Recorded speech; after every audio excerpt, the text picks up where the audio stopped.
యేసయ్యా నా ప్రాణమా ఘనమైన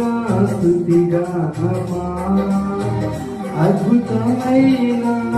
నీ ఆదరణి ఆశ్రయమైన నీ సంరక్షణే